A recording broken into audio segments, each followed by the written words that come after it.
how do we proceed? How do we transact teaching learning in a day-to-day classroom situation, and what help can be taken, and what would be the right thing to be done, or what?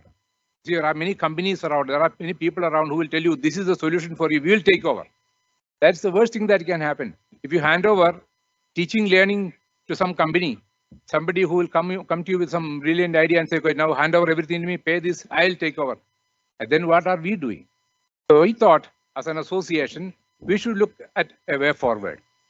And that's the reason why we are going to come up with a presentation for you, which we have worked on, and then we have come to this. You will see the presentation now, which I am confident will give you some idea and a way forward, and it is actually being explained in a layman's language, because I am very much a layman in this when it comes to technology, but I can understand this is the way we can walk the path and take our association or all our children or our schools forward. So though it is this time lunch over, the right time to have a good siesta, this is the right time we should be having this, because it is something so useful for you. Have an extra glass of water, keep yourself awake, and go through this presentation, because it is going to be very useful for you. It is prepared for all of us, so I'm sure it is going to be worth spending the time. Okay, so all the best to you, and again, I wish you will keep awake and then go through this program. After this, we'll have a panel discussion to explain to you, and you can even ask why, what, how. They are experts here around, so they will be able to explain to you how we can take this way forward. Okay, all the best to you. Just go for the presentation. A framework for hybrid learning. Education reimagined. The future of learning. In hybrid learning, education will be reimagined. Teachers will find their potential. Learning will be from anywhere, any place, on any device, and there will be only one degree of separation between learning and education. The hybrid model combines the best of in-school and remote learning with digital engagement. It is more than a quick fix. It is a way to enhance and accelerate learning by providing student-centered approaches to meet diverse learners' needs. The pandemic has disturbed all sectors of society and revealed its fault lines, especially in our education systems. The reaction to the crisis has generated some impressive responses on the part of individuals and small groups as educators have stepped up to serve their communities. In some cases, public and private partnerships have filled the gaps. Some systems have been able to rapidly deliver remote learning experiences, but most have struggled with meeting the needs of all. Equity, access, and capacity left wanting. Prior to the pandemic, many education systems were stalled. The pandemic exposed the case that fundamental changes are needed. Through this disruption, there has been a recognition that schools play a vital role beyond learning. Their custodial and community roles are central to a healthy society. As we grapple with the issues of reopening schools in this uncertain time, we must seize the opportunity to reflect on what has been learned and what matters most. The challenges highlighted during the disruption should not come as a surprise. Over the last decade, student engagement has plummeted. Almost 1 in every 5 students does not reach a basic minimum level of skills to function in today's society. Moreover, many school systems have not maintained pace with technological advances. Schools have not provided widespread access to digital tools. When the pandemic hit, 1 in 5 students did not have access to the internet or a device to support them in lockdown. This disruption revealed systems that already struggled to support all learners. To put it plainly, it's time to situate education as an instrument of individual and societal good. How will we choose to respond? Will we patch together a reaction or use this opportunity to transform the system itself? The question becomes, what will be more appealing? Reverting to the status quo or using the opportunity to help students become knowledgeable and skilled change makers through deeper learning? We argue that the solution lies before us. We have the opportunity to creatively manage the immediate issues while building a bridge to a reimagined education system. We outline this strategy in 3 phases. Phase 1, disruption, identifies initial responses and the lessons learned during the first months of the pandemic. Phase 2, transition, outlines how to navigate planning for reopening when the pandemic is still creating uncertainty. Phase 3, reimagining, lays out a vision for an educational approach that enables all students to thrive and prepares them with skills to navigate ambiguity and change. This phase draws from the best of traditional approaches, innovative practices, and insights from remote learning to shape new, flexible, agile, hybrid learning models. In each of these 3 phases, we emphasize how new approaches would enable well-being, equity, and quality. Hybrid learning to flourish. In order to realize such improvement, it is imperative to embrace an innovative mindset. We will need to be open to rethinking and creating a powerful new future that meets everyone's needs. Phase 1, disruption, shifting to remote learning. Navigating the disruption. Not everyone or every system had the same experience in facing this abrupt change. Some systems had stronger collaboration and technology infrastructure, which assisted them in a more rapid response, while others were struggling to find the right pathway. When we examined the ways that systems responded to this global emergency, we identified 3 zones that both individuals and systems experienced as they navigated the disruption phase. We named these the unsettled zone, the learning zone, and the growth zone. The zones are not finite or discrete and may not be sequential. The learning zone provides insights about how to move forward during disruption. The growth zone involves ideas about how to approach the transition phase of reopening schools. These phases describe the focus and responses to the crisis as it initially evolves. As circumstances change, individuals, schools, and systems may move back and forth through the zones as they build expertise and the situation changes. The power of the zones metaphor is to provide a lens for individuals and systems to recognize where they are functioning and then take action. Teachers and leaders who were able to move through the growth zone reported some important learnings. What they discovered was so powerful that they did not want to slip back to the status quo. Acknowledgement that well-being was a critical precondition for learning. Technology shifted from being a vehicle for delivery or transmission to a mechanism for collaboration, social connectedness, and culture building.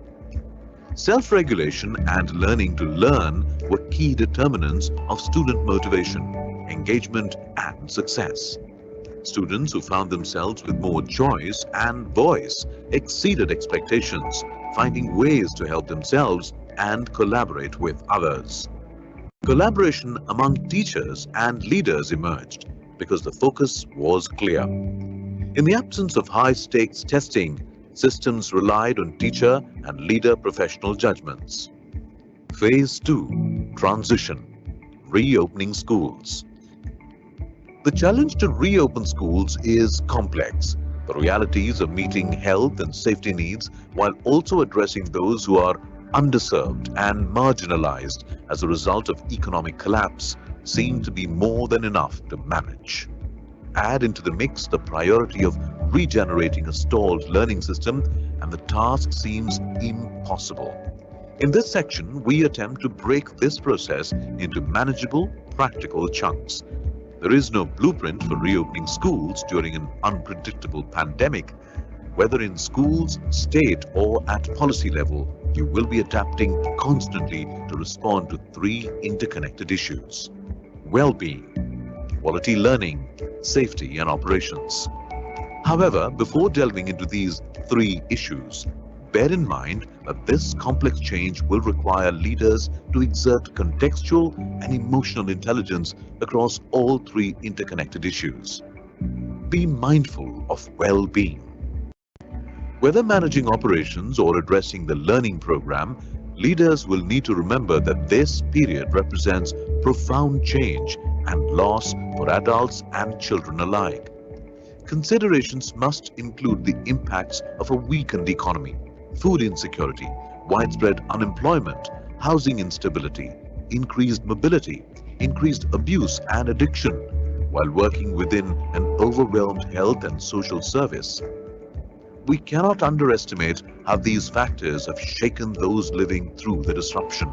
Rushing to reopen without addressing trauma and well-being needs further exacerbates an already strained situation. Phase 3: Reimagining. Future-focused hybrid learning. Even before the pandemic, there was readiness building for a new system of learning. The current system had stalled, and the pandemic vividly exposed our systemic inability to optimize the use of technology and truly ensure equity, well-being, and quality of learning. Education reform has been high on the agenda for many systems, but has focused narrowly on literacy, numeracy, and high school graduation without addressing the holistic needs of students in an increasingly unpredictable global society. Quality learning must be built on the interest of students along the following dimensions: connecting to purpose and meaning, challenging students to have high expectations, positioning learning goals that focus beyond the basics, using engaging pedagogies, building relationships and belongingness, providing opportunities to contribute to the world. We see glimpses of this potentially powerful reform across the globe, and indeed some strong examples in our global network. New pedagogies for hybrid learning. This combination of readiness for change and urgency arising from the current crisis has the potential to shift the education system from one of outdated schooling to future-focused learning, and take learning out of the classroom and into the world. Reflect and reimagine. This pandemic has magnified the question of what kind of learning is required in 2020 and beyond. To reimagine learning, we need to reflect on what we know about learning, our students, the new role of technology, and the complexity of an unknown future. 6 key questions can foster deep reflection and be used to engage all who need to be part of the solution: students, parents and families, educators and community partners. What is crucial is to take this opportunity to ask the tough questions of your system, discuss possibilities, and take action for a new and better future. 1. What knowledge, skills, and attributes do our students need to thrive in this complex world? 2. What kind of learning is needed for this current and future complexity? 3. How do we ensure equity? 4. How do we attend to well-being? 5. What have we learned from remote learning? 6. How can technology be best leveraged for learning in the future? The prevailing model of schooling was built on 2 organizing and confining constructs: time, when kids learned, and space, where they learned. These 2 constructs were useful in the 1800s and 1900s, but the COVID disruption has rendered them redundant. Students can learn and demonstrate this learning without bricks and mortar or bell times. With digital and hybrid learning, students can learn where they are. Students can learn when they are ready. For decades, the literature has been flooded with discussion of future-ready skills, including the higher cognitive, social, emotional, and technical skills and attributes needed in a complex digital world. This kind of learning changes the learner's perspective, behaviors, and develops skills for life. It leaves the learner wanting to learn more. We know one thing for sure. The absolute key to doing this is to cultivate the intrinsic motivation of students to learn individually and together. The essence of this powerful learning is fostered by a student's sense of purpose, meaning, belongingness, and desire to make a contribution to society. Ignoring these essential goals is a profound weakness in many education systems. Students who thrived in the remote environment during the pandemic demonstrated competencies such as critical thinking, creativity, resilience, independence as learners, self-regulation, cognitive flexibility, and perseverance. These are the attributes that are noted as critical for future employability across industries and geographies. Going forward, the learning process must foster these competencies through authentic, relevant learning that provides voice, choice, and agency to learners. This necessitates a new role for teachers, one in which they are activators of learning, practitioners who can differentiate task, time, and space to meet student needs and include them as co-designers of that learning. The challenge is to integrate the best of what we have learned from this remote phase with the new skill set required for the future. Create a preferred future. No more random acts of learning. Disruption has triggered the potential energy for change that has been unactioned in many systems. What is now needed is a model that integrates the best of remote learning and school-situated learning, a new hybrid model. This hybrid model must embrace digital to amplify, accelerate, and connect learners and learning, while intentionally focusing on global competencies as well as academic standards. We believe that re-examining how equity is being addressed should be of the highest priority. We have experienced that hybrid learning is good for all, but is especially effective for engaging previously disconnected children and youth. Few things would be more powerful arising out of COVID-19 than new learning that explicitly benefits those previously underserved. Hybrid learning experiences are those that produce learning that sticks for life. They're both profoundly personalized and student-centered and are intrinsically motivating for students as they pursue topics that are of real interest to them, have authentic meaning, and are more rigorous. These learning experiences make students want to persist and to succeed. This combination of autonomy, belonging, and meaningful work inspires students. When students are invited to demonstrate their learning differently, and when learning environments include all students as contributors and change agents, they begin to develop a sense of efficacy, relationships, and engagement. The gatekeepers of learning are emphasized in this learner-centered model. Voice, choice, and agency are central to deep learning. Hybrid learning provides the foundation for a new hybrid learning environment. This new hybrid model fosters the best of remote and in-school learning and facilitates the shift to a learner-centered model. Studies suggest that combining face-to-face and remote learning may be as effective as classroom learning when important design factors include engaging content, opportunities for interaction with teachers and peers, and support for learners. We know that peer interaction is important for learning and have seen the power of collaborative platforms to connect students across time and space. Connectedness and belonging can be supported through emotional check-ins built into digital learning environments. Engagement is a key determinant of learning and can be amplified through virtual real-life experiences, museum and gallery tours, simulations, and sandbox environments where students explore and create across time and space with experts and partners. Artificial intelligence can offer translation, transcription, presentation, feedback, and peer and self-assessment tools.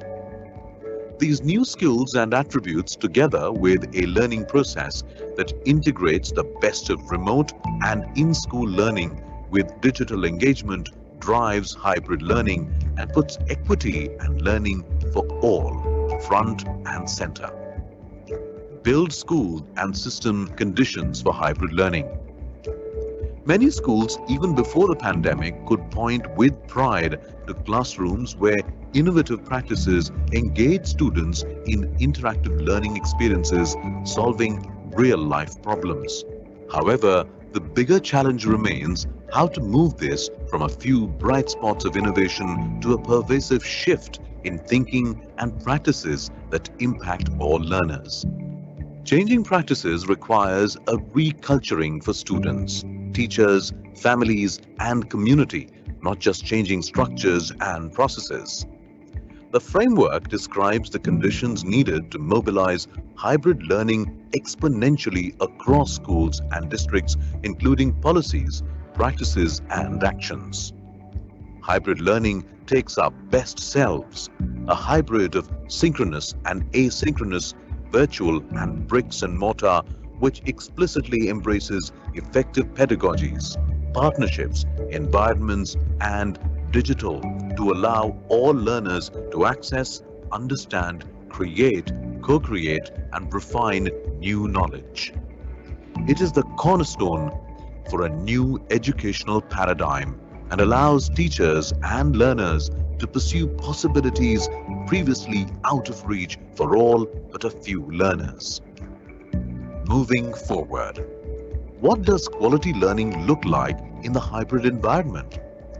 Technology will be prominent in the service of the twin humanity pillars of well-being and learning. In turn, well-being, mental and physical, and its associated relationships will be foundational to learning.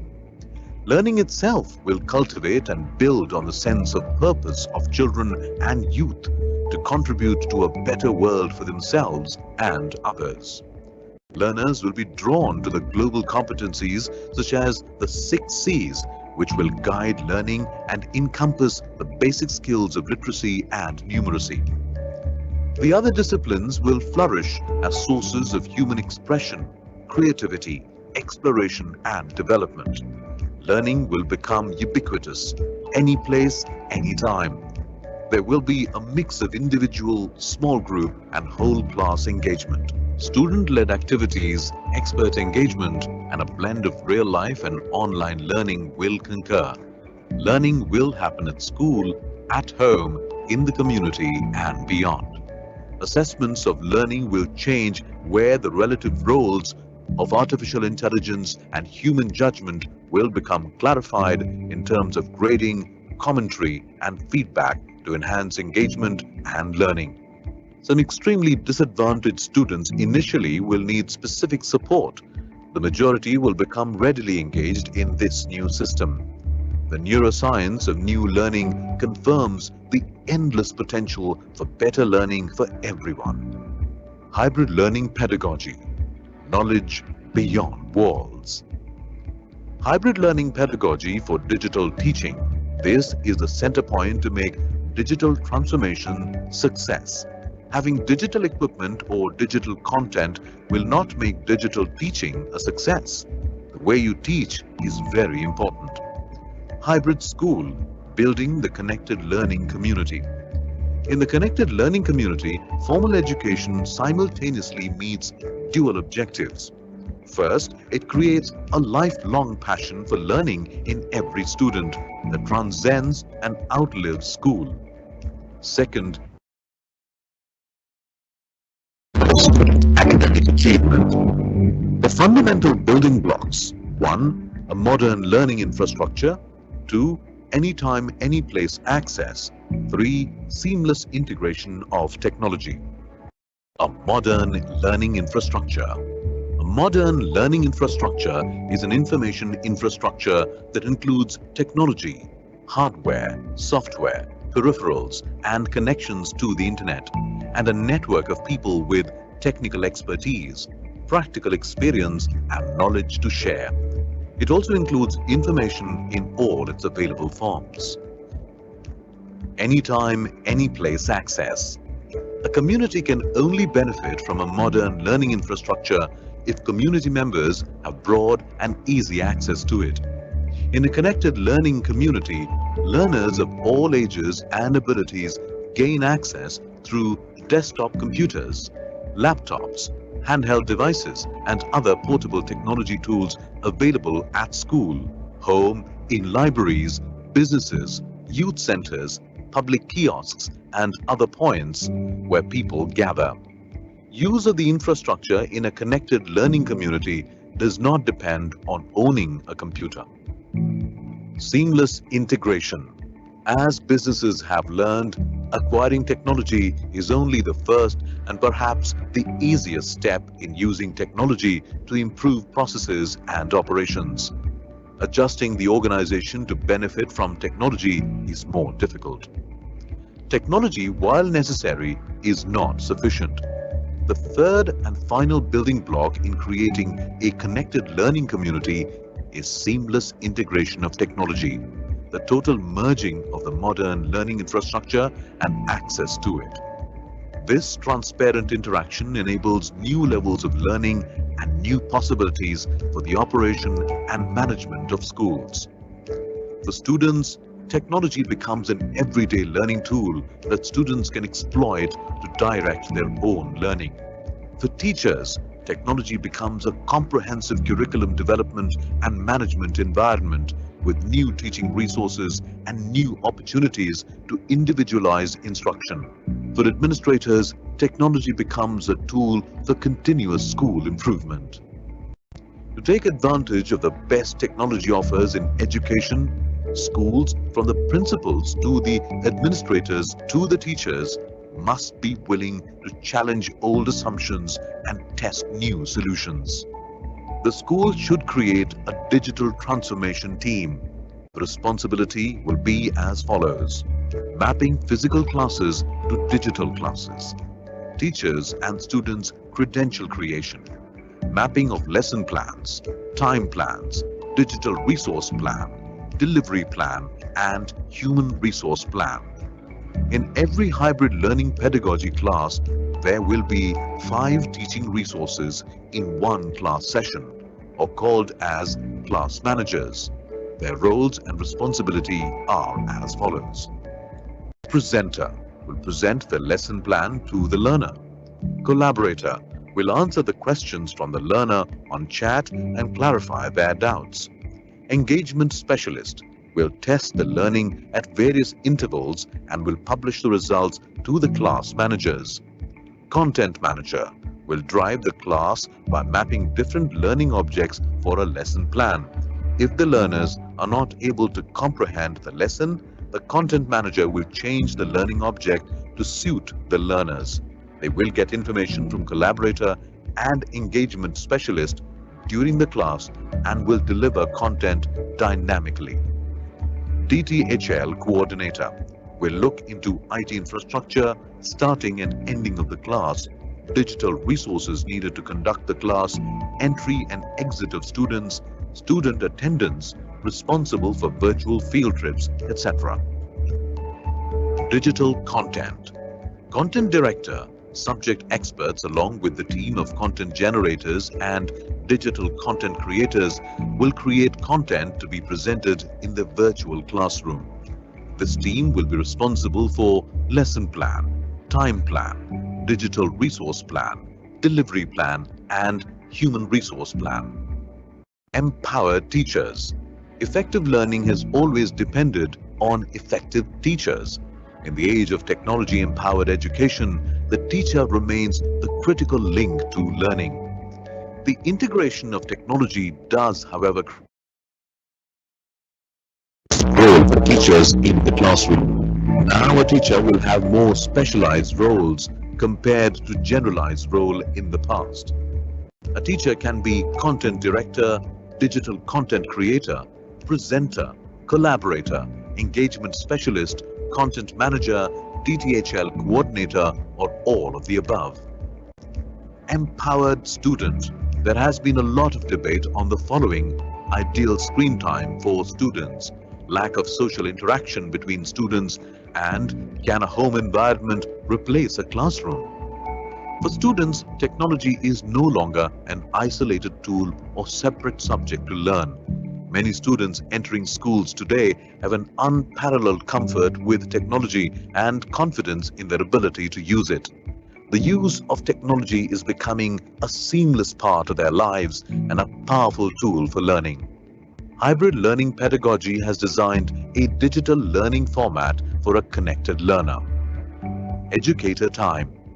Each digital learning session between a learner and educator should be restricted from a 20-minute to 40-minute session, depending on the age group.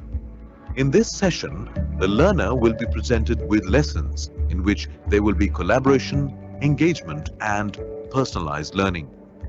Peer time. Research has shown students learn better by interacting with each other.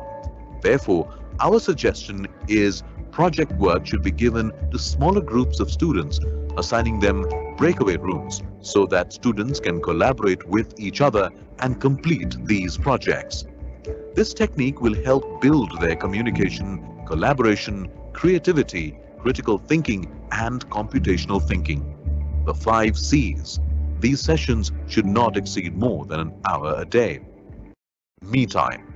Students should learn to do their assignments independently using the digital platform. The platform should be able to assist the students to complete their assignments using AI techniques that will improve the critical thinking in the learner. AI platform can also record multiple intelligences of student and make learning personalized. Here, multimode assessment could be used to understand the learning capability of a student. Preparation time. When students attend the online classes without being familiar with lesson plan, they are not proactive in the virtual class. Therefore, the school must share content for the next day in a video or animated format so that the learner becomes familiar with the next day lesson. Participative parent time. Students should interact with their parents on their schoolwork. Parents should spend time with their ward to discuss online cases, their devices, internet connectivity, home comfort, etc. And they should also co-browse online with their ward for academic information. Family time. Family time is only for human interaction and social time with the family. As a rule, learners should shut down their gadgets and refrain from discussing schoolwork. It must be fun time. Learning without limits. Researchers have long shown that every student learns differently. While some respond to visual cues or reading, some learn best by doing or watching. In the past, it has been too difficult for a single teacher to accommodate a range of learning styles. Now, with the use of technology, schools can more practically and affordably tailor information and class activities to meet the learning needs and styles of individual students. By harnessing the power of networked computers and online assessment tools, some educators are finding a new window into student performance as well as dynamic tools that provide the ability to individualize instruction, motivate students, and actively involve learners. With implementation of technology and using the hybrid learning pedagogy, schools can take advantage of cognitive learning, mixed reality, immersive learning, IoT, AR, VR, STEM and STEAM learning, and artificial intelligence, which will eventually reach students at home. This would eventually result in learning without limits. Start by doing what's necessary, then do what's possible, and suddenly you are doing the impossible. Francis of Assisi.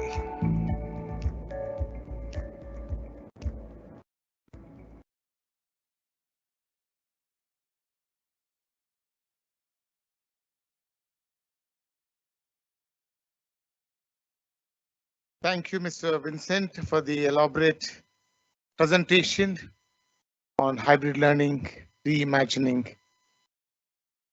Now I have with me three eminent personalities for whom I need to do the honors of introducing.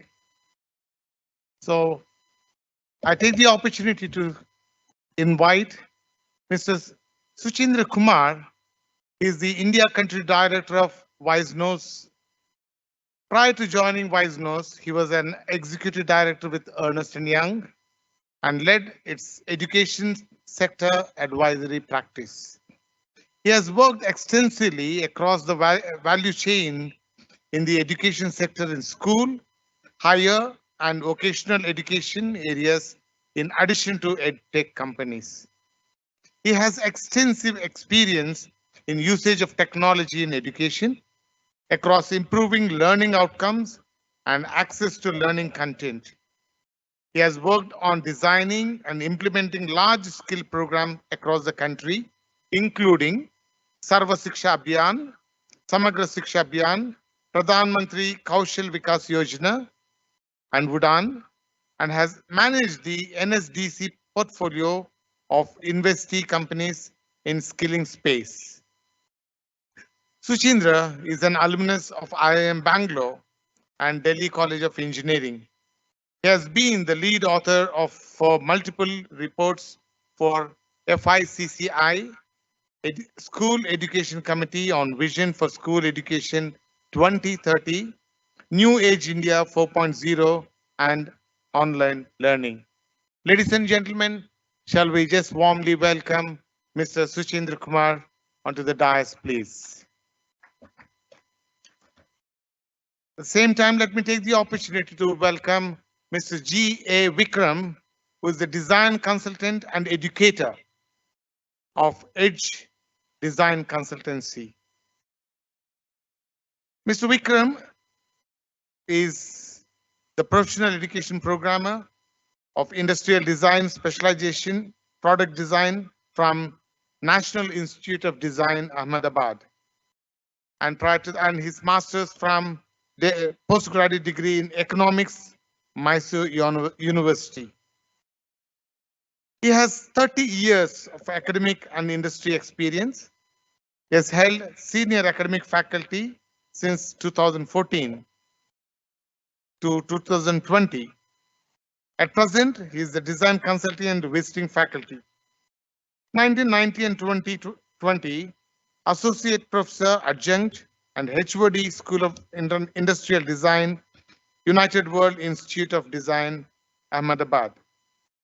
Chair of the placement cell of UID that plans and coordinates with the Career Service Department, exit opportunities for students.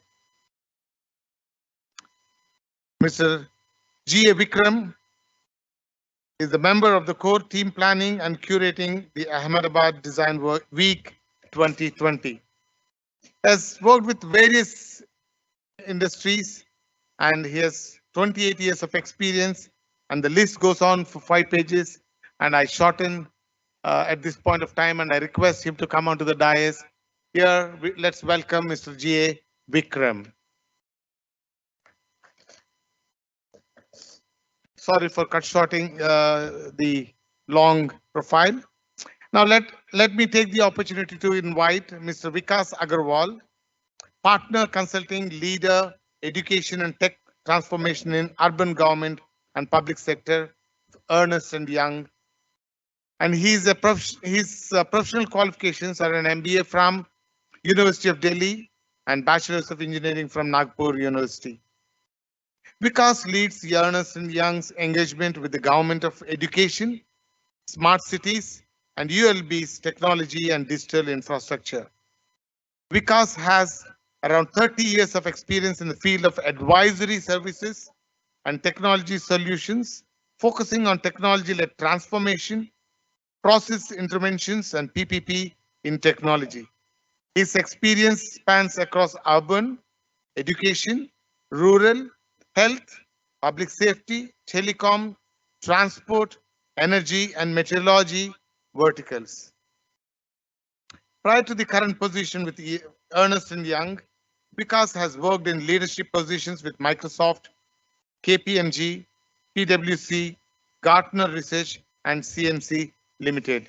May I take this opportunity to welcome Mr. Vikas Agarwal onto the dais, please. To moderate the session, I have Mr. Ali Seth, who is the CEO of the Tech Avantgrad,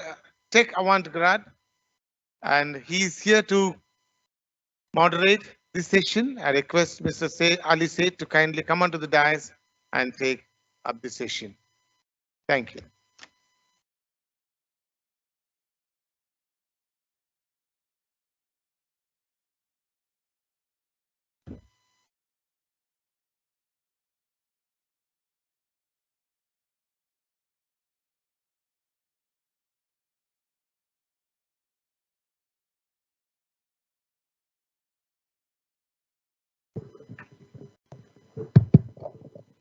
Good afternoon, everybody.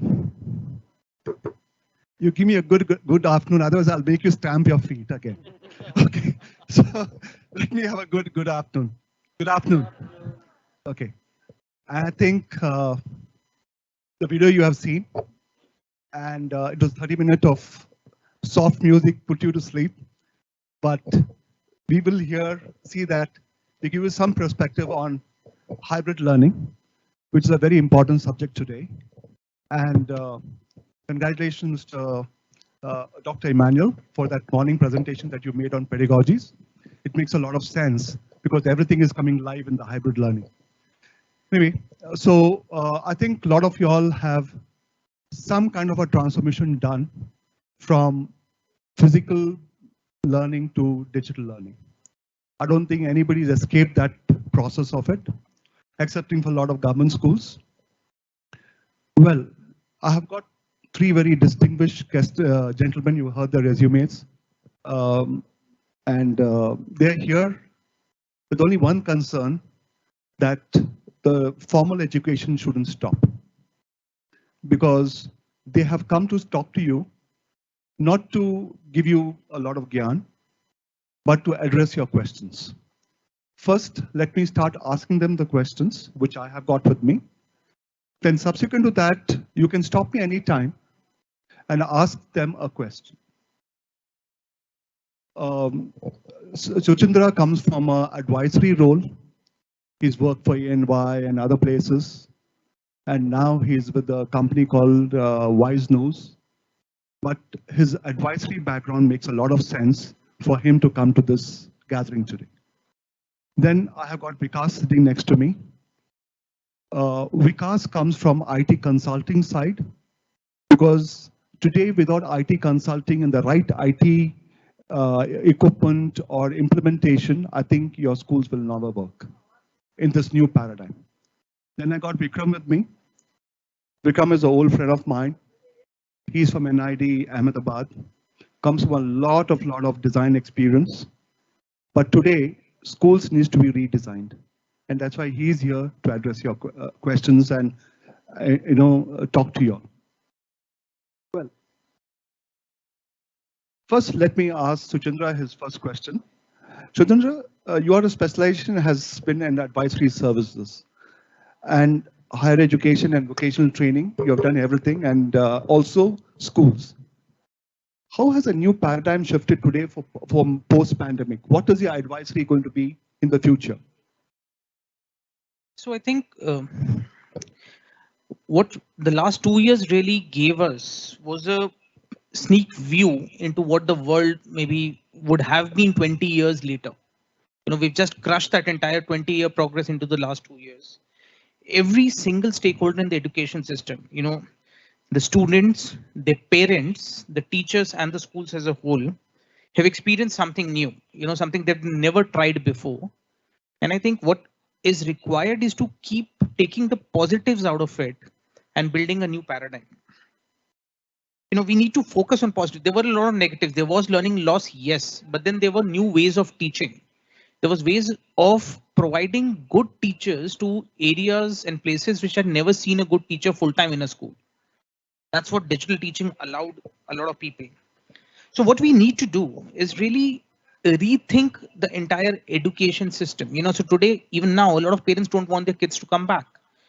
We don't know when the schools will be closed again for a flood or an earthquake or another wave of COVID or elections or riots. We just have no idea. So why not use this time and this opportunity to make that long-standing change? And what the schools will probably need to work on is an organization to enable this entire transition. The transformation has to be across areas, and the organization, the way it's structured, the way you think about education, I think that needs to change. Thanks, Suchintra. Let me go to Vikas now. Because you have been an IT consultant for MOE, that's Minister of Education, NCRT, state governments, and all those things. Now, what was the scenario in the pre-COVID and post-COVID world in IT? Sure, Ali, but before I answer, let me thank you and ASIC to have me here. Thank you so much. I'll divide this into 3 parts. While you asked for 2 parts, pre-COVID and post-COVID, I'll make it pre-COVID, during COVID, and post-COVID. Sure. I'll put it that way. To my understanding, pre-COVID, we were all doing fine. We had kids in the schools, we had teachers over there, and we were going about our lives as usual, the way life should be. So we had social space, we had open space, we were interacting with each other in person, everything was hunky-dory for us. But yes, we had started using technology. And I believe that technology use pre-COVID was essentially for 3 purposes. One was for ease of use. So let's say we had started using school management systems. We had automated our admissions. We had automated our fee collection. We had automated our examination results. So we had put in some technology for ease. I'm audible now? Yes. Okay, thanks. So we had done automation more for ease. That was part 1 for us. Second, we had done automation to do some innovation. Can we do something different? Can we go beyond typical education, beyond textbook? Can students access content which is not easily available on a printed mode? And can we bring it on? So government-sponsored forums like Diksha and other platforms were doing that. Third was, I'll say, glamour and gimmickry, the so-called smart classrooms. You're replacing blackboard with whiteboard, but a board still remained a board, and the student was still there where the student was. So that was a pre-pandemic scenario. We were gradually absorbing technology going ahead. And then pandemic thrust upon emergency response onto us. So what we did in pandemic was not actually technology usage. It was an emergency response to emergency scenario. We stared at empty classrooms. We stared at a scenario wherein teachers were at risk to come into the school. And we stared at a scenario when we thought all the gains that we have made as a mankind in terms of learning, those are going to get impacted by discontinuity. A learning discontinuity was staring us in our face. So we hooked on to whatever was available to us. To some, it was Teams. To some, it was Google Meet. To some, it was Zoom. To some, it was merely WhatsApp. So we just latched onto technology to maintain continuity, to be in touch with each other. It was not planned. It was not a strategic exercise. It was not planned. We were not ready for it, but we somehow became ready for it. And I think this is where a huge applause for the entire academic world. The way our teachers and students both adopted to online teaching and learning, I think is remarkable. It's really remarkable. No other section of society probably was able to do that in such a quick turnaround of time. Yes, absolutely. So third, post-pandemic, where are we today? I think today we have been through a scenario wherein nature thrust an emergency upon to us, and we have learned from that. Are things going to be same again? I don't think so. But now we can start using technology in a much more planned manner. So we had gimmickry, we had ease of use, we had emergency, and now having tasted that, I think we have a wherewithal within us to plan, to create a strategy. What role can technology play in education today and tomorrow? How do we use technology as a multiplier? How do we bring in more students into the fold of education? Sure. How do we make our education more effective? And how do we actually check what the impact of education is going to be? Sure. Thanks, Vikas. Vikram, now coming back to you. You're from the industrial design side, and you've been, pretty much 360-degree design. Now, earlier to this, the schools were just 4 walls of the classroom, square boxes. Now, how do you see the schools changing now? And what is going to be the design element in it? Through the day, we have been hearing about how technology is going to make. Vikram, it'll be nice if you could remove your mask, please. Okay.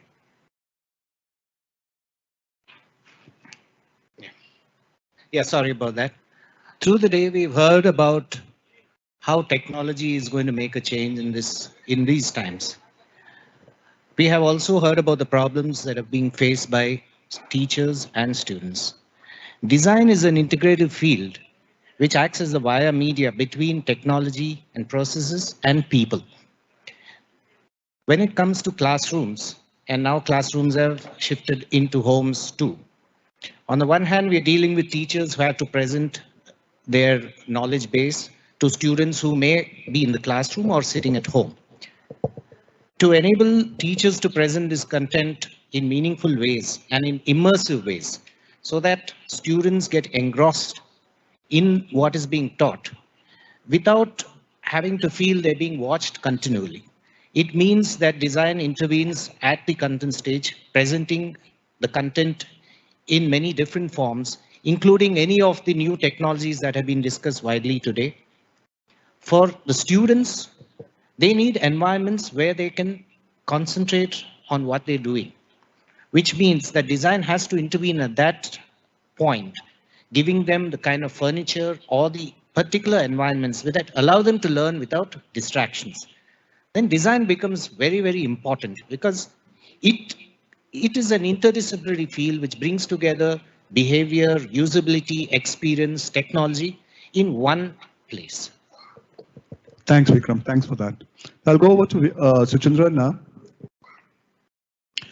Suchindra, if you were to advise a school today, which is in the brick and mortar setup, to become a hybrid school, what would you advise on? How do they transform?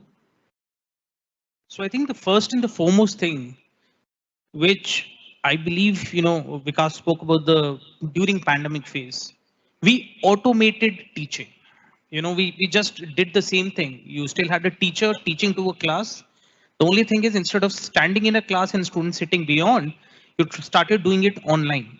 The method of teaching still remained the same. You were still, a teacher standing in front of a camera, probably at home. It could be a makeshift camera, laptop, whatever devices they had. I think where hybrid learning takes us, we're not talking about automation. We're talking about changing the entire way teaching and learning is done. It's transformative. And for me, for the management, the advice to the management really is you need to think on two dimensions. I think the first dimension is much more internal. You need to define your needs and strategy. Not every school requires the same level of hybrid learning. Your contexts are different, your students are different, the kind of devices, the kind of networks they have are different. So define what is it that works for you into a broader context. And then you need to work internally on this. How do you train your teachers for that? How do you manage change? How do you take away the initial fear of technology? How do you tell a teacher that, 20 of your kids are at home and 10 are in school? Can you teach them together? There's a fear. How do you mentor those teachers to help through and reuse existing infrastructure? I think the second aspect of it is external. Once you've done all these things, today you are teaching students all over the country. A lot of kids in the metros have gone back to their hometowns and they're studying from there. If they can do it today, what is stopping you as a school, and a good school at that, with good pedagogy, good assets, very good teachers, to not reach out to a broader audience? Today, you have, in the higher education system, you have Harvard offering online programs in India and charging 10 lakh rupees. What is stopping a St. Paul's in Darjeeling or a school in Bangalore or a school in Kolar not to do the same? Today, everyone would want their kids to be in a Doon. Earlier, it was not physically possible. Today, you can do that. And I think that gives you access to a much larger community to reach out to. So for me, the management should think realistically on both these aspects together and develop their own strategy. Okay, thanks a lot for that answer, Suchindra. Brilliant answer. I would like to go to somebody in the crowd today and ask him, how did he manage the school during the pandemic time? All right, let's see if it matches your answer. Mr. Vincent, I would like to ask you a question. You went for some kind of a hybrid learning for your school, and what was your experience? Well, as I mentioned when I addressed you earlier, I am a layman in this field. So when we answer a question to experts who ask such a question where I need to give a clear answer, I can tell you the experience that I had of going through this scenario. So as we all realized, all of a sudden when the lockdown was announced, teachers were at home and we didn't have any way to bring them to school, to train them to take on the task of teaching learning. So we simply had to depend on them. And initially we had to find a platform, find a way we can move forward. So we had heard just about Zoom maybe at the time, and some Google, and even about Microsoft I came to know much later.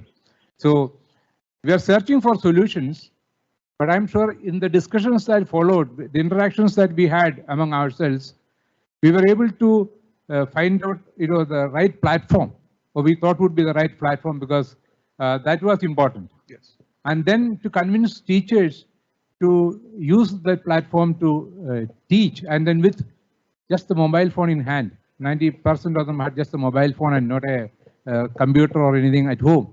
So, and then poor connectivity. So even though those who had, even today, now you see here we are faced with a connectivity problem.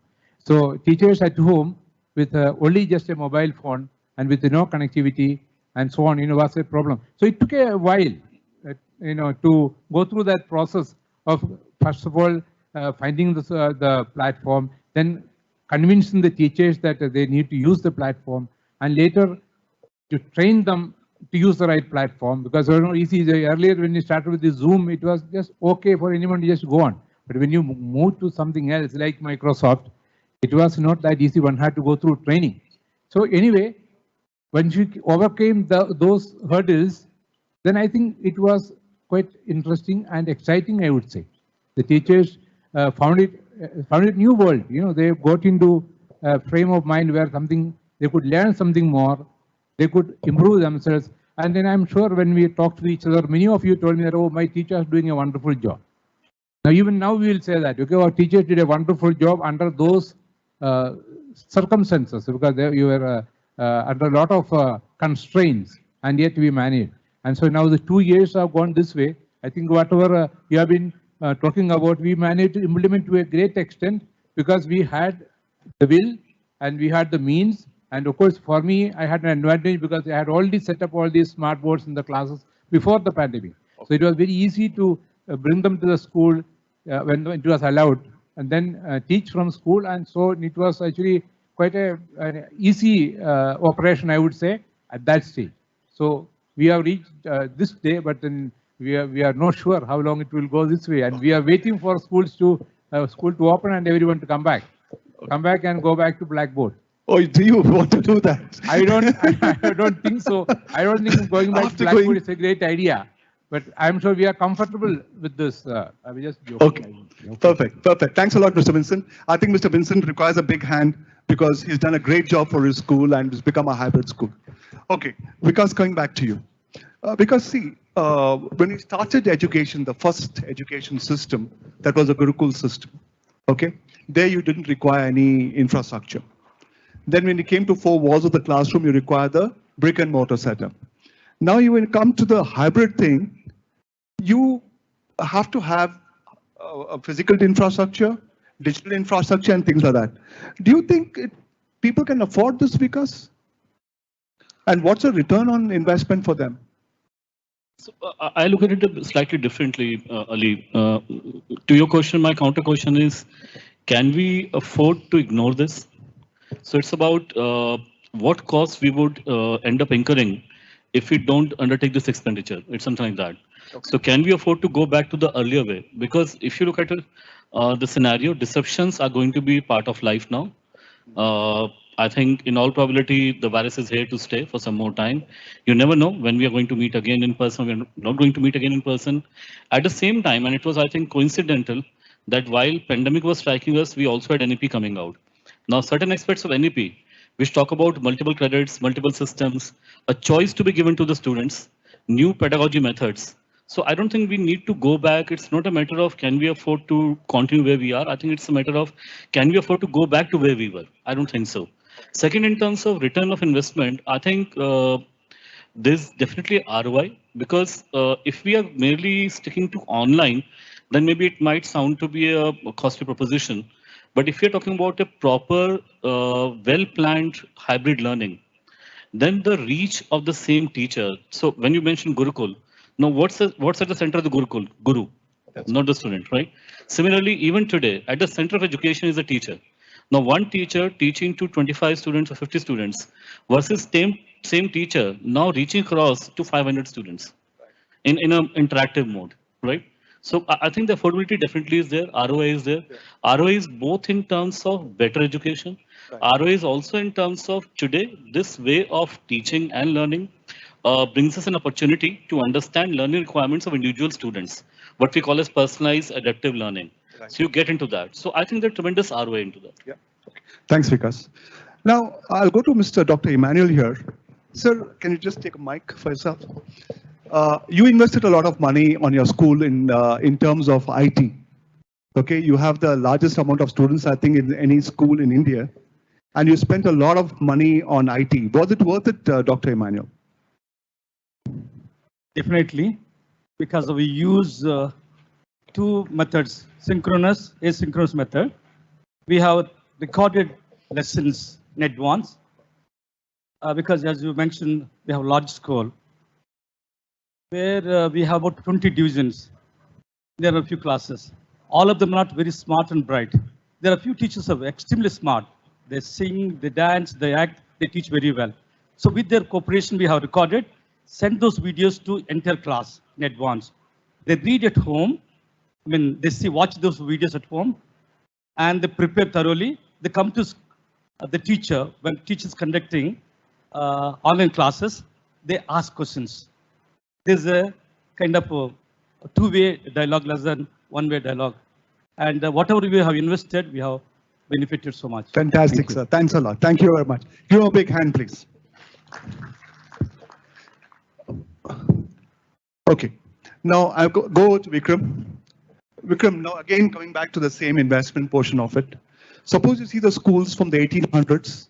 Okay, I have served a lot of schools from the 1800s. Look the same. 1900s look the same. Pretty much until 2019. Okay, Suchinta will tell me the same story. Okay, now what's going to be the structure of post-COVID school, hybrid learning school? What will be the structure? In terms of design, I'm talking about. Yeah. In earlier schools, there was an emphasis on having huge infrastructure, which also qualified that school as a good school. Playgrounds, large classrooms. Today, we don't really require that. Though I do wonder what is going to happen to the present infrastructure and how it will be repurposed. But once you get into the digital mode, all you need are smaller kiosks, in fact, with the support system that was shown in the presentation, a similar kind of a support system. So the kiosk becomes the primary area from which education happens. There is a presenter and a team which works within an environment that is designed to make things interesting for students. I would even go so far as to say that in time, augmented realities will become so cost effective that everybody can afford to have some augmented reality, which makes the experience very immersive for people. On the side of the student, we envisage that there will be small kiosks, which the student will call his own classroom, his personal classroom, insulated from the distractions of things around him. Plus, added to that, there could be... Just holding you there, your thought process. The kiosk going to be installed in the homes? Yes, definitely. They can be? I do think so. I do think there will be a need for such systems. Okay. Because the home environment is quite distracting. I have seen a movie called Honey, I Shrunk the Kids. Are you shrinking the classrooms? Definitely. Yeah. Definitely. If I take your oft-quoted analogy of cell phones that once cost ₹1,00,000, and then within 10 years that cost fell down, and today they're ubiquitous, I do think these things are going to become ubiquitous in the near future. Like Suchindran mentioned, what was to have happened 20 years in the future, we have been thrust into it, and it would be good that we use this as an opportunity and reach there much before. Fantastic. Thanks, Vikram. Thanks a lot for that. Okay, Suchindra, I want to hold you on Mr. Emmanuel's what he told me. Okay. See, whenever we've gone digital, whichever service, telecom, banking, the cost of service has come down drastically for the customer. Okay, and the employee earnings have gone on drastically. All right, when I first bought the first cell phone, outgoing call cost was 28 rupees, incoming was 18 rupees. Okay, today the entire company doesn't pay 5,000 rupees. All right, now you tell me, will the cost of learning come down during the hybrid era? He says yes, but I don't think so. No, I believe yes as well. So, like I said, the hybrid learning mode is going to change both the inside of the school and the outside. You know, Vikas mentioned about the same teacher being able to now teach 250 kids instead of 25 kids. So while your fees may go down or go up, it depends on how much can you really charge your parents. In the pandemic, there were certain schools who were not able to charge any fee. On the other hand, there were schools who actually managed to charge a technology fee additionally. So it really depends on what can you charge. But importantly, you look at any of these markets, you spoke about banking and telecom. I think one important parameter comes in which lowers your cost, which, as individuals, we wouldn't think of otherwise. When telecom started, every phone company will set up their own telecom towers. Everyone was duplicating infrastructure. Today, all of them share the same towers. Airtel and Vodafone and Jio may fight on market share, but they have the same tower company at the back end, which is called Indus Tower or whoever. Similarly, when you look at banks, they have created their own open standards to share resources. So today, not everyone has a different payment gateway. They all use UPI, which is formed by NPCI, which is an association of banks. So what digital allows you to do, the entire hybrid learning paradigm allows you to do, is to share your resources. If you do not have a very good science teacher sitting in, let's say, a tier 2 town because there are no good teachers, you can always invite somebody from a tier 1 town to take an online lecture and help a teacher locally to facilitate that. Now, those are areas which these process improvements can give you a lot of improvement in terms of teaching learning and bring your cost down. What you're trying to tell me is that whatever your investments are, you can increase your customer base. Exactly. Okay, let's ask somebody in the crowd, in the hybrid era, has their school population gone up? I know 90% of the schools have lost population. All right, the students have lost, they're gone out. Any one school here can put up their hand and say that I've increased my student base. You have.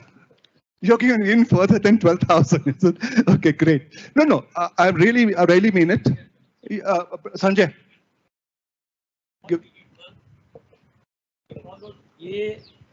AR system. Okay. That is action after review.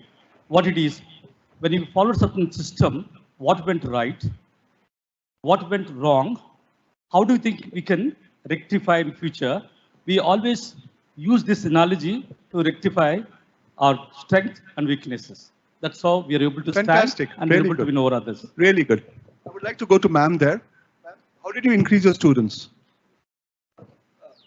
Sanjay, please give it to me.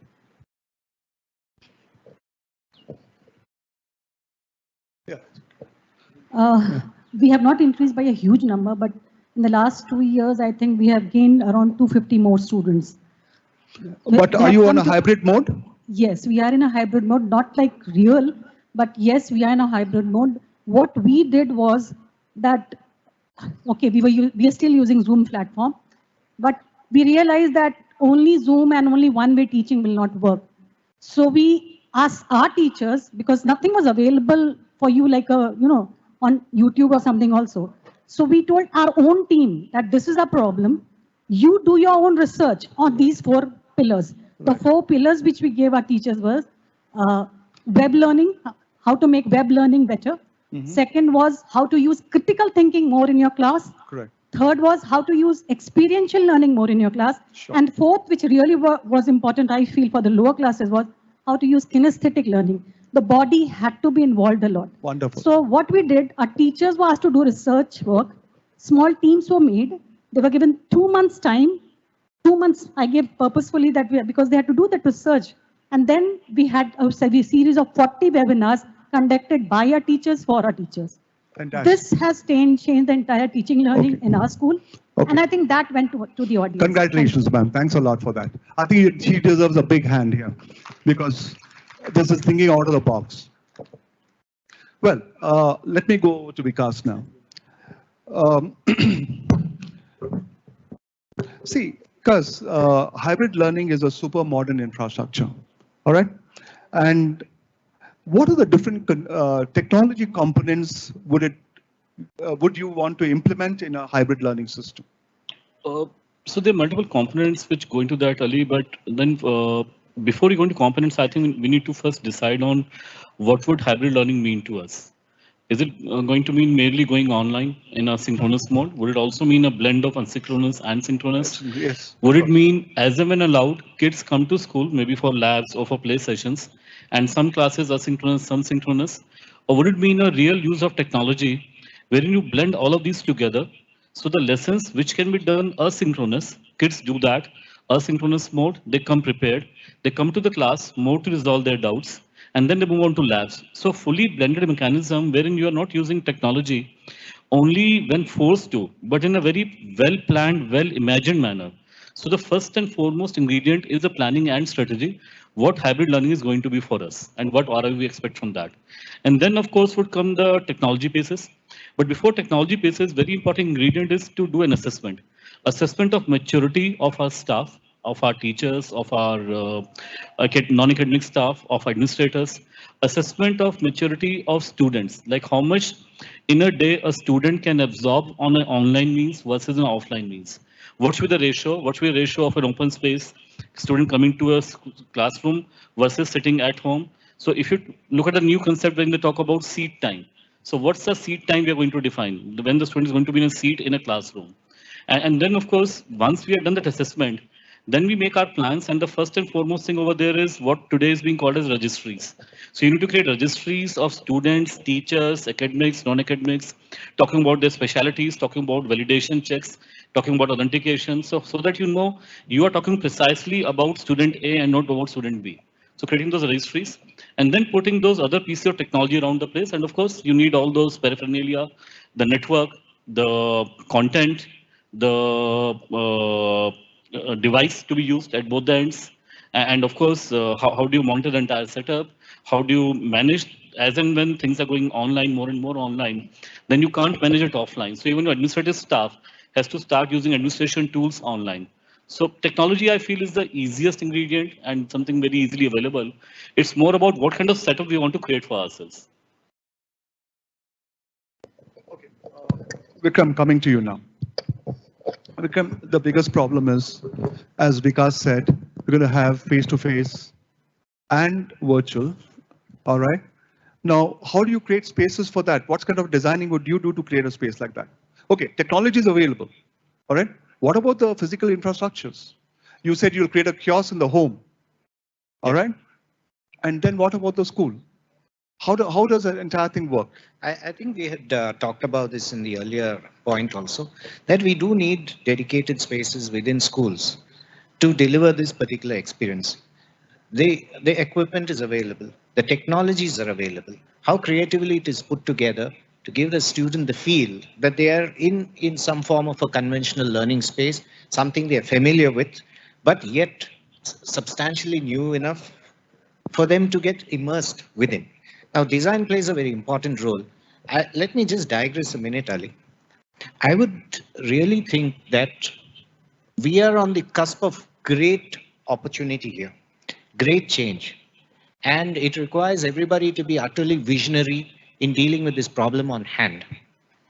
Again, I come to the point, what should have happened 20 years in the future is thrust on us now.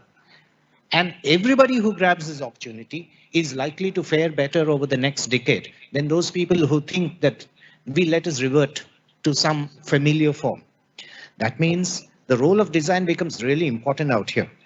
Designers and together with teachers, because I have found in my experience, and I come from a long family of educationists, I myself have taught in colleges, that teachers are utterly creative in their approaches.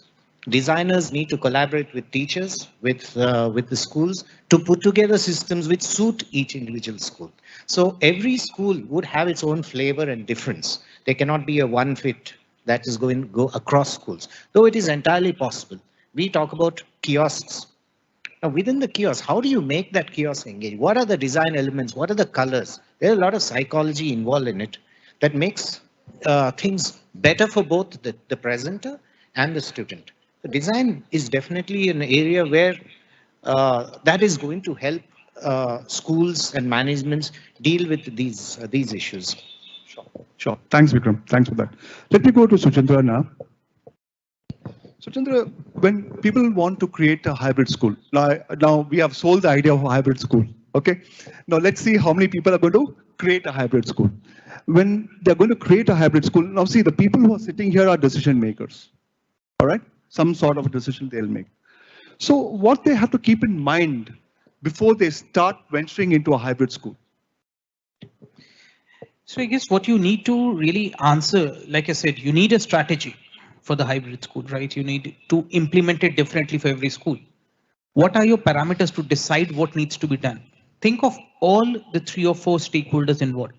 Think of the student, think of what your students can do, what is the social ecosystem which is available. How open are your parents to this idea? You know, you may be doing the best things. If the parents don't like it, then it will be a problem. You will need to engage with the parents to drive this change into them. You have to make them your stakeholders. And finally, the teachers. You need to really, really train your teachers. Probably, like ma'am said, you know, create peer groups, peer learning systems, create incentive structures for teachers to innovate. Because the teachers know the best how can they make use of technology. They've learned it over the last 2 years. And they can probably give you the best ideas, not any of us here. You know, you are the teachers, you can probably know what will work for your students and your context and what will not. And I think this is, once you've thought of it, when you come down to implementing it, you know, keep one thing in mind. A lot of schools, for example, took Zoom when the pandemic started. 6 months down, they realized that Zoom probably cannot do assessments. Zoom, you know, managing attendance is becoming a nightmare with Zoom. So people shifted to another tool midway.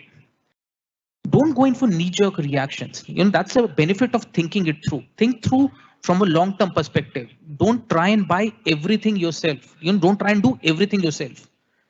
There are people who are willing to do that. There's another school in your neighborhood or within this association who can probably help. And I guess that is important. And, you know, I believe this association can take a lead in terms of creating that framework for all these schools to work together. You know, bring them together. I spoke about the NPCI thing. That's really many banks coming together for the benefit of the banking industry. Absolutely. Absolutely. So that's something that potentially could be done. Sure. Thanks a lot. Thank you. Because Suchandra told about teachers, going to the teachers thing. It's not only the teachers, it's all the stakeholders. Today, parent has become the largest stakeholder of expression of interest or not. Otherwise, he takes his kid out of the school. So what kind of training should each of these stakeholders should get before they transcend into going into a new paradigm of hybrid learning? Only 2 aspects to it. One, I believe anything which is of benefit doesn't need much of a training. Okay. So when mobile phones came in, I don't think anyone told our neighborhood sabjiwala how to use mobile or the auto wala how to use mobile. They knew I'll get an order on mobile. So he had the mobile and started using that. So once we start understanding value of that technology, we shall start using that. So it's about what value does it carry rather than what do you teach them. So if you're telling a teacher that you're at the center of it, and man, you need to be conscious about once you go online, then your gestures are not going to be the same the way you were doing gestures in the class. Sure. It's going to be different. The way student understands an online lecture or class versus offline are different. So do we create a studio setup for you? Or do we just leave it free for all kind of scenario? How do you plan for a synchronous and asynchronous mix? So that's the kind of training we can do. But in terms of do we need to train them for it? I don't think so. I think it can just come gradually once we start understanding value. Parents, of course, I believe is one group which needs to be brought into the loop because as far as parents are concerned, I think the needle moves between affordability to value. One, can I afford it? Secondly, even if I afford it, I can afford it. Do I see value coming into that? So for example, let's say there is something called as, I think, a learning passbook. So wherein just like on your Paytm, you check your balance every day. On a learning passbook, your school sends a weekly update on where your child stands. How many games did he or she participate into? What were the class assessments? What's the personalized learning curve you're creating? Now, if you were to give that learning passbook to a parent on his handphone, on which he can check a weekly progress, I don't think he'll mind shelling out some few more bucks for that. Sure. Thanks. Versus you're saying technology या पैसे दे दो. No, I really agree with you because interest creates a lot of learning paths. So the value which people see. Value, yes. So, Mr. Vincent, coming back to you, you had a lot of training for your stakeholders while you were implementing. Tell us about how was your experience and who did you train in your stakeholders and these things. Of course, the teachers, because obviously they were the ones who were directly dealing with the children. Right. And that training wasn't an easy proposition. Because when teachers were told about this idea, then they had to go through training and then they have to spend time on it. And then plus teachers who are of a certain age, 50 plus, they said, why should I now do this all over again?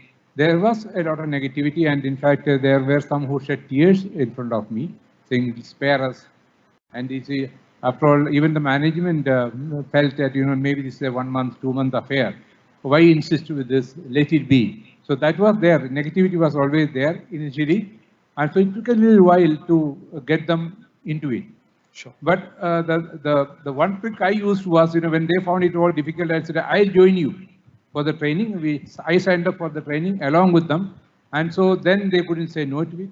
And of course, I benefited in the process because I come to know, this is how it is all about. Otherwise, if you get trained and then you leave it on them, teachers naturally would not know. And we wouldn't even know what they are doing and what training they are getting, how they are making use of it. So that was one. Of course, through them, in a way, the parent got into it. You see, Sure. when the teachers started teaching, the parents had to be with the children. So obviously, they had to spend time. They had to make a time schedule. They had to we had to adjust the school's time schedule too, because you see, so the parent going out to work, they're leaving for office at 10. Right. So we had to start at 8 instead of say at 9, or we started at 7, depending on the weather. So what happened? They also continued it in a way, and we had some direct interactions with parents too. Oh. Teachers had it. I, of course, could talk to the parents also. So this was initially a challenge, but eventually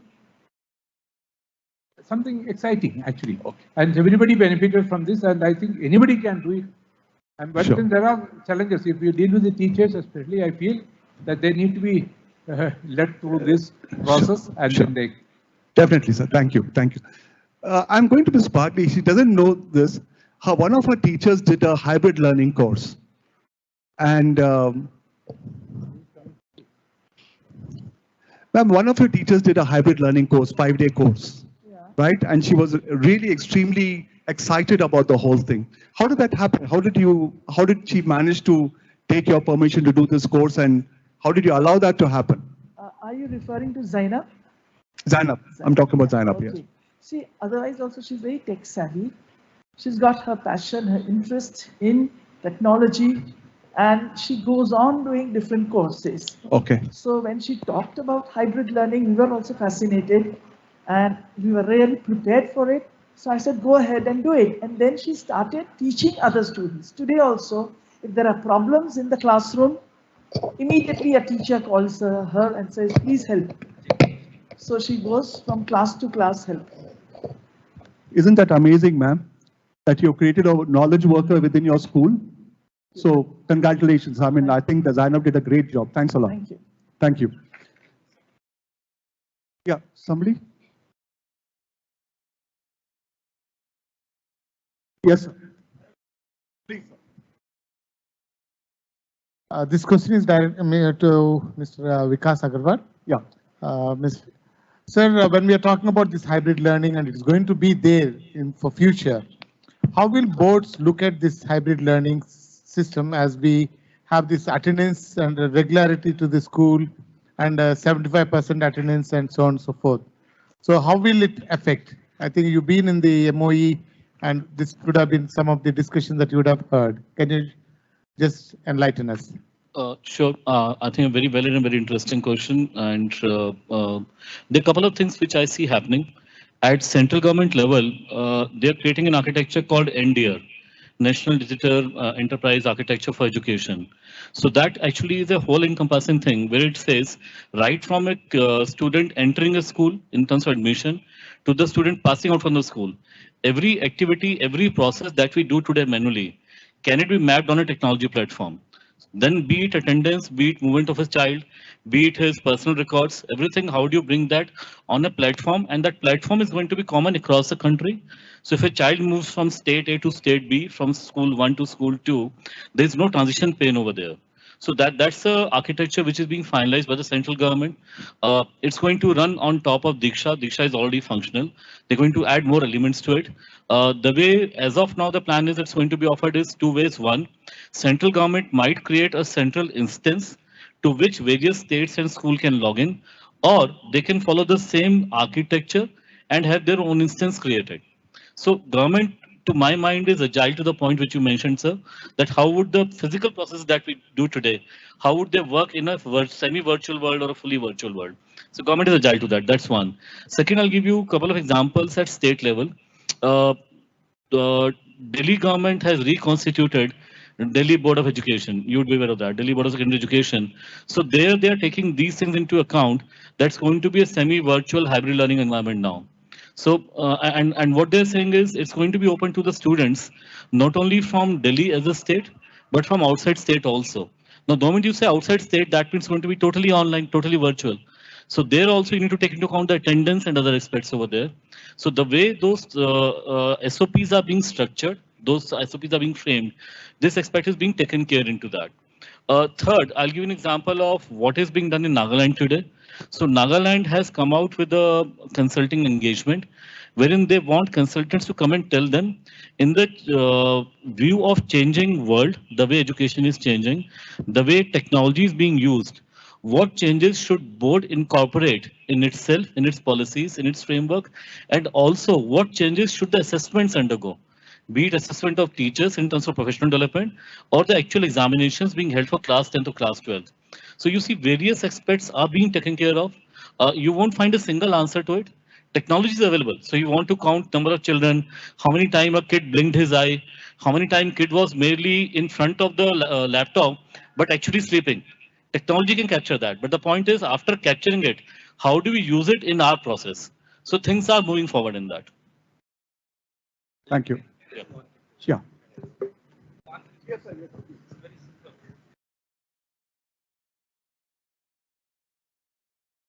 Dr. Charles, normal time, we expect children to be physically present, 75%. And new normal time, we expect the children to be online. At least should be marked and given to us. That will do the needful. Keep in mind, normal, new normal. No, no, Mr.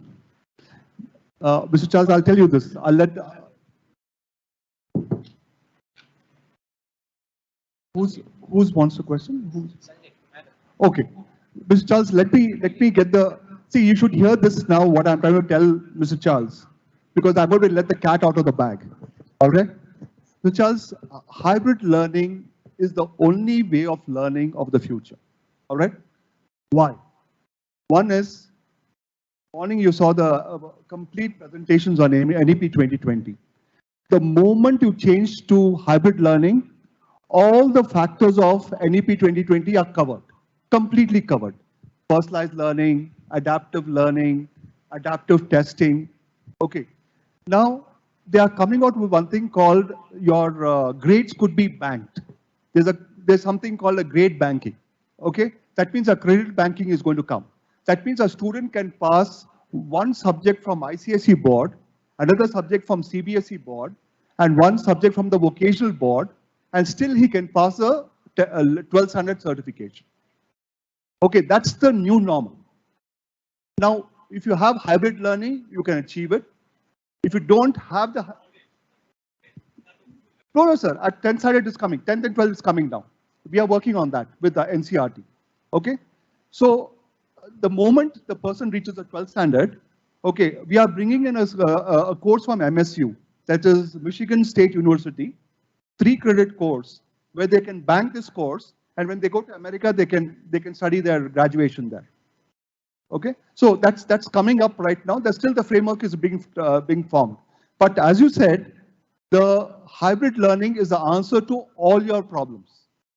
Okay, it is how you put your hybrid learning into place. That's most important. Okay, as somebody said that I started with Zoom, I started with something. See, today the school shouldn't look at a cheap platform. That's no answer. Supposing you're building on a cheap brick and mortar setup. When you put 50 students, it will start collapsing. On a digital platform, you go for a cheap platform. You put 300 students, it will start collapsing, right? So you must go ahead and choose the right platform. And I think the hybrid learning. And one more thing, let me tell you one caveat here. See, I know ICSE schools from 1996. When Mr. Phantom was alive, okay? And one thing about ICSE schools, they maintain a particular standard. All right, all of y'all maintain a certain standard, all right? If y'all continue to maintain that standard digitally also, I think you'll have no problem about converting yourselves into hybrid schools. That is the best part. The second part is, once you become hybrid, do not worry about NEP 2020. Do not worry about whether you're going to be in ICSE board or IGCSE board or whatever it is. You straight away become a global school. You don't become a local school. And then whatever you teach, that means you don't have to have examinations from 1st standard to 12th standard because you're getting into adaptive learning and adaptive testing side. Okay, AI will test for you. Your teacher will just deliver the lectures. And tomorrow, all the clarification of your doubts will be done by boards. Your student is sitting in the house, they're asking questions to the board will keep on answering the question to them. Okay, so I think the life is going to become far more easier on the digital platform than what was there on the physical platform. It is when we want to let that baggage go of the physical platform is the only mindset that you need to understand. Once that mindset is cleared, I think you'll are home and dry because you'll are the best schools in the country today. Okay?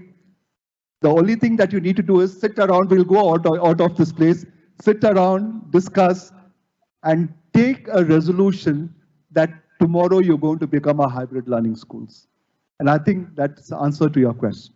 Ali, you made a very interesting point, Ali. Yeah. Here. Right here, behind you. Yeah. Oh. Yeah. Regarding that point about attendance, I do feel with this new type of education coming, attendance is a reflection of an older form of learning, actually. Just like sitting down in a classroom or things are going to be slow, flexible. I think the student will be assessed not on attendance, but on the outcomes that they produce. So, like he said, we have to embrace a new mode of thinking. Yeah. Let's take a poll here. Let's see how many people want to let go the old paradigm and shift over to new paradigm. Let's put up a hand for a poll. Let's see how many people take that. But you have already taken the plunge. Why don't you take a poll here? Sorry, sister? Sanjay? We are in a country of, diverse country with a socio, political, economic situation.